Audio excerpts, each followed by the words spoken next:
You see your first set of true leaves, and your first instinct is to help. You think your seedlings are hungry. You are wrong. Station 2 isn't about feeding, it's about mechanical strength. The coddling stops now. Welcome to the growth phase. So welcome to Station 2. This is the growth phase.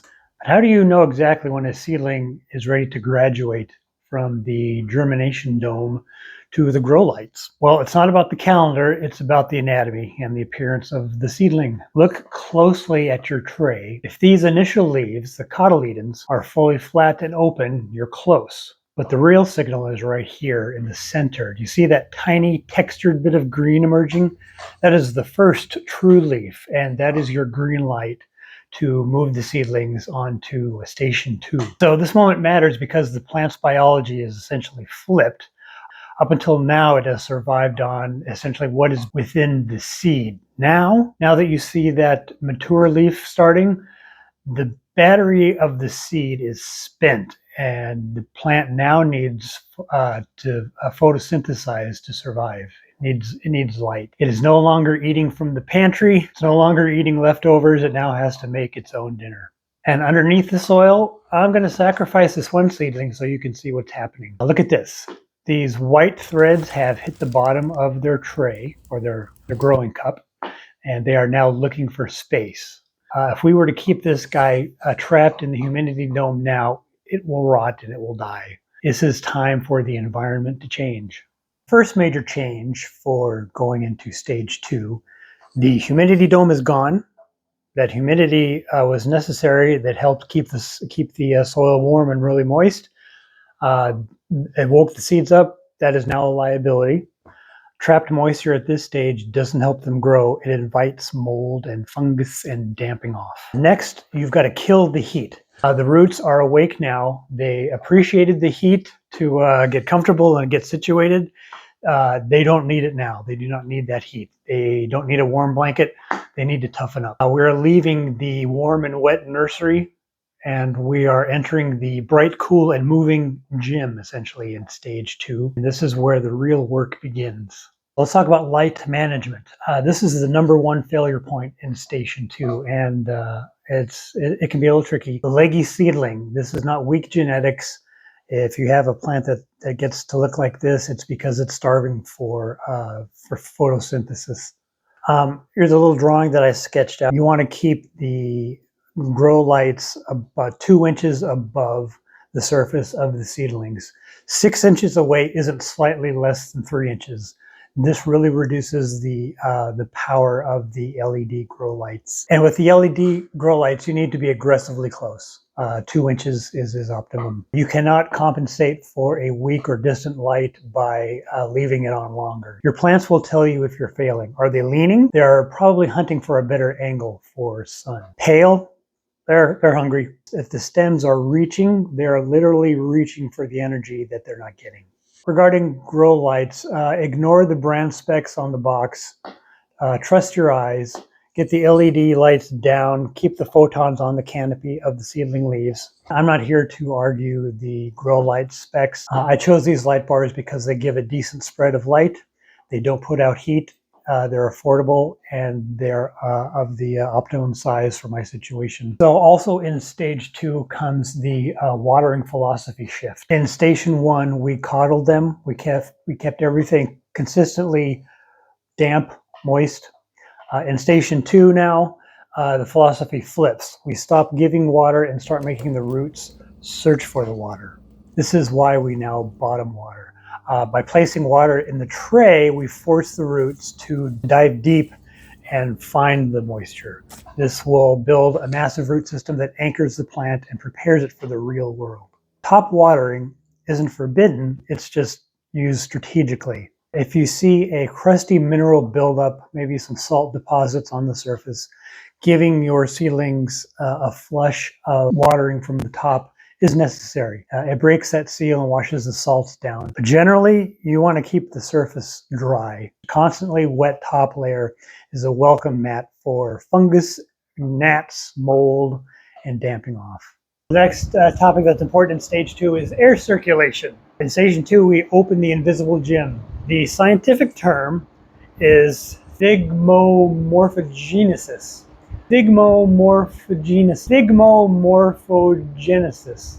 And this is what is called when the seedling stem grows in response to wind pressure. When a seedling feels the breeze, it releases hormones that scream, "Build thicker walls! We need to stand up against this." But you're not building a wind tunnel. You're looking for a sway, a gentle rhythmic dance. If they are bent over double, that's far too much wind. If they're perfectly still, they're going to grow weak. Position your fans to circulate air across the canopy or bounce off a wall, bounce off the inside walls of your mini greenhouse. Never blast a fan directly onto the soil. That's just going to dry out the soil and create problems. That's not exercise, that's dehydration. This mechanical stress that you put the seedlings under is your insurance policy. A plant that has never felt the breeze inside will snap the moment that you take it outside. You need to toughen them up a little bit now or lose them later. Now we need to talk about nutrition and fertilizing. This is the less is more rule. The moment that your true leaves appear on the seedlings, the panic sets in. You think, oh, the seed is empty, they must be hungry. Stop. Put the bottle down. This is the biggest mistake that you can make in station 2. If you used a quality potting mix or seed starting mix, you added a little bit of compost, a little bit of worm castings to the soil, to the seedling soil, there's plenty of nutrition in there for many weeks. The cotyledons, those first baby leaves, are still doing work. Your job isn't to force feed them. It's to let the roots find the nutrition that is within the soil. Adding fertilizer now doesn't speed up the growth. It burns tender roots. It spikes the salt levels, and it turns a healthy plant into a crispy, stunted tragedy. I have a number of examples myself.